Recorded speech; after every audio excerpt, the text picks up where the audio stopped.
Hello everyone, मेरे YouTube channel legal concept में आप सभी का स्वागत है। आज का जो लेक्चर है वो है एडमिनिस्ट्रेटिव लॉ पर है, यानी प्रशासनिक विधि पर है। क्योंकि एडमिनिस्ट्रेटिव लॉ एक ऐसा सब्जेक्ट है जो अपने आप में एक बहुत महत्वपूर्ण सब्जेक्ट है, और ये चूँकि बिहार जुडिशरी में इसको सिलेबस में रखा गया है, प्री के एग्ज़ाम में और मेंस में दोनों में रखा गया है, और इसलिए इस पर ये आपको जानना चाहिए कि इस पर हम कैसे पढ़ें, क्या पढ़ें। तो इसलिए आज इस पर लेक्चर बनाया गया है, और ये प्री के एग्ज़ाम में करीब 20 क्वेश्चन कवर करता है। तो ऐसी कंडीशन में आपको वो 20 क्वेश्चन कैसे आपको तैयार करें, आज मैं इस लेक्चर में आपको बताऊंगा।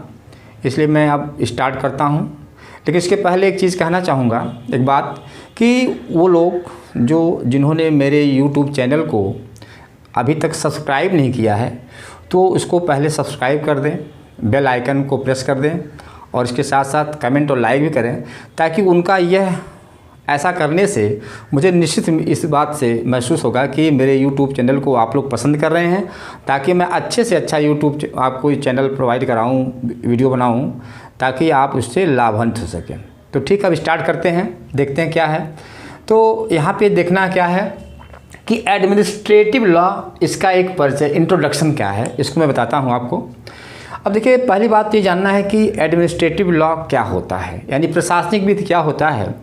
तो प्रशासनिक विधि वास्तव में एक यथार्थ विधि है, यानी रियलिस्टिक लॉ है, जो सरकार से संबंधित होती है, सरकारी कामकाज के विषय में होती है।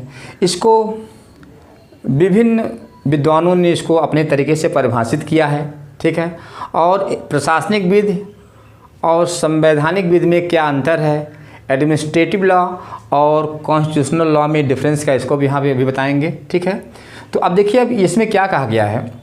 जो सबसे इम्पॉर्टेंट डिफिनेशन देखिए है, उन्होंने डायसी ने डिफाइन किया है एडमिनिस्ट्रेटिव लॉ को। क्या कहा है कि यह राज्य पदाधिकारियों की विधिक प्रायश्चित और दायित्व निर्धारित करती है, जो प्राइवेट व्यक्तियों के अधिकार और दायित्वों को लोक प्राधिकारियों के साथ व्यवहार करने में परिनिश्चित करती है। मतलब क्या है कि ये जो एडमिनिस्ट्रेटिव लॉ है, क्या है वो, कि जो स्टेट के जो अथॉरिटीज़ हैं, जो ऑफिसर्स हैं, उनके लिए क्या है, उनका जो लीगल लाइबिलिटीज़ क्या है, उनकी स्टेटस क्या है, उसके विषय में ये बताती है। और जो प्राइवेट पर्सन हैं, उनके जो राइट्स हैं, इसके साथ ही साथ उनके जो पब्लिक सर्वेंट हैं, जो पब्लिक अथॉरिटीज़ हैं, उनके बीच में एक रिलेशन डेवलप करती है। ऐसा कौन कहता है? ऐसा डायसी का मानना है। ऐसा डायसी ने इस बात को परिभाषित किया है। मतलब कंक्लूजन क्या है कि यह जो पब्लिक ऑफिसर्स हैं और जो प्राइवेट ऑफिसर हैं, उनके बीच में जो लीगल लाइबिलिटीज़ है, जो उनकी स्टेटस है, उसको क्या करती है, वो एक दूसरे के बीच में एक रिलेशन को रिलेट करती है, निश्चित करती है। ये डायसी ने कहा, ठीक है। अब देखते हैं कि जेनिंग्स ने, आइजर जेनिंग्स ने इसके प्रशासनिक विधि को क्या डिफाइन किया है, क्या डिफिनेशन दी है कि एडमिनिस्ट्रेटिव लॉ होता क्या है।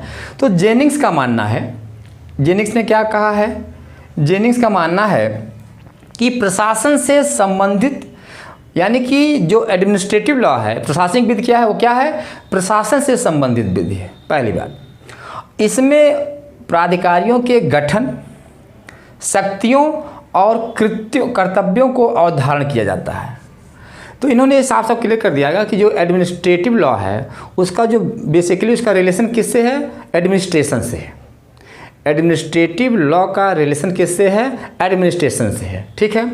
और उसके साथ साथ उसके जो अथॉरिटीज़ हैं, उनके अथॉरिटीज़ का, ऑफिसर्स का कैसे उनको अपॉइंट किया जाएगा, उनके पावर्स क्या होंगे, उनकी ड्यूटीज़ क्या होंगी, ये सारी की सारी बातें जो है वो एडमिनिस्ट्रेटिव लॉ में क्या की जाती हैं, वो बताई गई हैं, वो डिसाइड की जाती हैं। ऐसा आइजर जेनिंग्स का मानना है, ठीक है।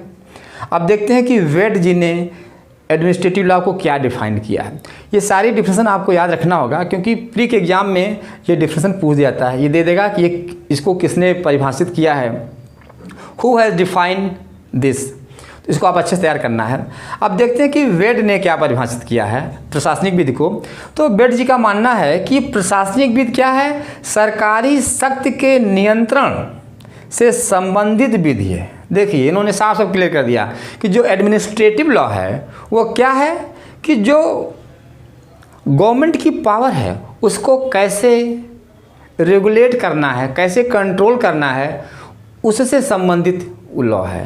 यानी कि एडमिनिस्ट्रेटिव लॉ ऐसी लॉ है जो गवर्नमेंट के पावर को रेगुलेट करती है और कंट्रोल करती है। ऐसा किसका मानना है, ये वेड का मानना है। ठीक है, अब दूसरी चीज़ है यहाँ पे देखते हैं नेक्स्ट डिफिनेशन किसने दिया है, डेविस ने दिया हुआ।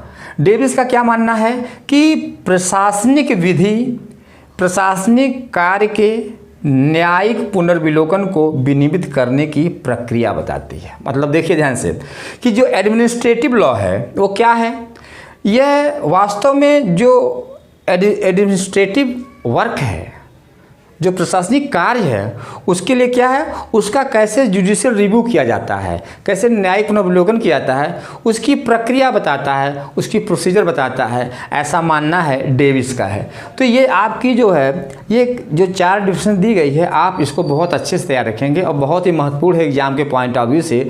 इसमें 1 से 2 क्वेश्चन जरूर पूछा जाता है कि इसको किसने डिफाइन किया है। ठीक है, अब हम आपको ये बताना चाहेंगे कि प्रशासनिक विधि और संवैधानिक विधि में क्या अंतर है, यानी कि what is the difference between administrative law and constitutional law.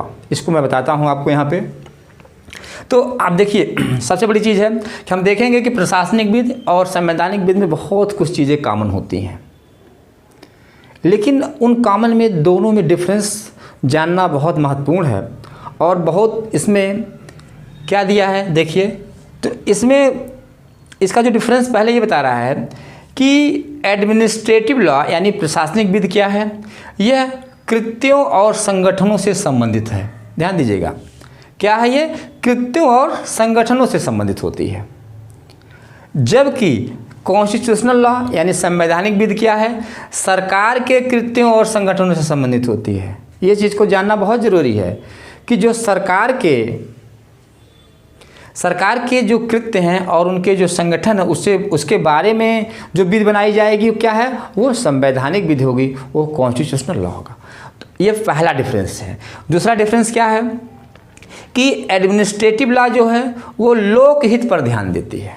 Administrative law ये पब्लिक इंटरेस्ट पे ध्यान देती है। क्यों? क्योंकि जो लोग हैं, जो पब्लिक है, उसका संबंध सरकार से होता है। सरकारी कामकाज के लिए पब्लिक जो है वो सरकार पर निर्भर करती है, डिपेंड होती है। इसलिए एडमिनिस्ट्रेटिव लॉ लोकहित पर ध्यान देती है, पब्लिक इंटरेस्ट पर ध्यान देती है। जबकि कॉन्स्टिट्यूशनल लॉ जो है वो व्यक्तिगत अधिकारों पर जोर देती है। हर व्यक्ति के क्या पर्सनल राइट हैं, क्या फंडामेंटल राइट हैं, उस पर कौन जोर देती है, कॉन्स्टिट्यूशनल लॉ जोर देती है। दूसरा बेसिक डिफरेंस हो गया। ठीक है, अब तीसरा डिफरेंस क्या है, तीसरा डिफरेंस ये है कि जो कॉन्स्टिट्यूशनल लॉ है वो क्या करती है, वो सरकार के गठन, जो सरकार बनती है उसके गठन के और कृत्य से संबंधित होती है। सरकार का गठन कैसे होगा, उनके वर्क एंड फंक्शन कैसे होंगे, इसके बारे में ये कॉन्स्टिट्यूशनल लॉ यानी संवैधानिक विधि बताती है।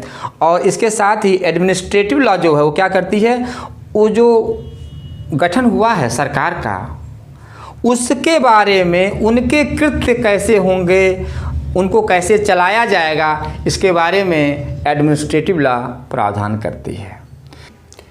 अब देखते हैं कि एडमिनिस्ट्रेटिव लॉ के सोर्सेज क्या हैं, यानी कि प्रशासनिक विधि के स्रोत क्या हैं। इसके विषय में आपको बताता हूं कि अब यहाँ पे देखते हैं कि देखिए सबसे पहले क्या है कि देखते हैं इसमें क्या दिया हुआ कि पहला स्रोत क्या है, सोर्स क्या है, कॉन्स्टिट्यूशन है। यानी जो एडमिनिस्ट्रेटिव लॉ का जो पहला सोर्स क्या है वो कॉन्स्टिट्यूशन यानी संविधान है, फर्स्ट सोर्स। सेकंड सोर्स क्या दिया है, दिया है कि रेगुलेशन। रेगुलेशन का मतलब क्या होता है, परिनियम। दूसरा सोर्स क्या है, रेगुलेशन हो गया, परिनियम हो गया। और तीसरा जो सोर्स है वो क्या है, वो ऑर्डिनेंस है, जिसको बोलते हैं अध्यादेश। तो अब ये जो तीसरा सोर्स है इसमें भी कुछ और भी चीज़ें हैं क्या क्या आती हैं, जैसे ऑर्डिनेंस में क्या होता है कि ऑर्डिनेंस में गवर्नमेंट क्या करती है, जैसे एडमिनिस्ट्रेटिव डायरेक्शन देती है, यानी प्रशासकीय निर्देश देती है। प्रशासन के कामकाज के विषय में वो क्या करती है, एडमिनिस्ट्रेटिव डायरेक्शन देती है, प्रशासनिक निर्देश देती है। ये किस में आता है, ऑर्डिनेंस में है। ठीक है, दूसरा पॉइंट भी इसमें आता है नोटिफिकेशन। नोटिफिकेशन के द्वारा भी प्रशासनिक कार्यों को नियंत्रित किया जाता है, तो नोटिफिकेशन के द्वारा भी चीज़ें बताई जाती हैं। तो ये नोटिफिकेशन हो गया, अधिसूचना हो गया। तीसरा जो है सर्कुलर जारी होता है। सर्कुलर के द्वारा भी क्या होता है, वो भी ऑर्डिनेंस का ही पार्ट है। वो क्या होता है, जिसे बोलते हैं परिपत्र, यानी इन तीनों के द्वारा ऑर्डिनेंस को क्या किया जाता है, ऑर्डिनेंस इशू किया जाता है। ठीक है, अब उसके बाद जो नेक्स्ट सोर्सेज है वो क्या है, जुडिशियल डिसीजंस हैं, यानी कि न्यायालय के निर्णय हैं।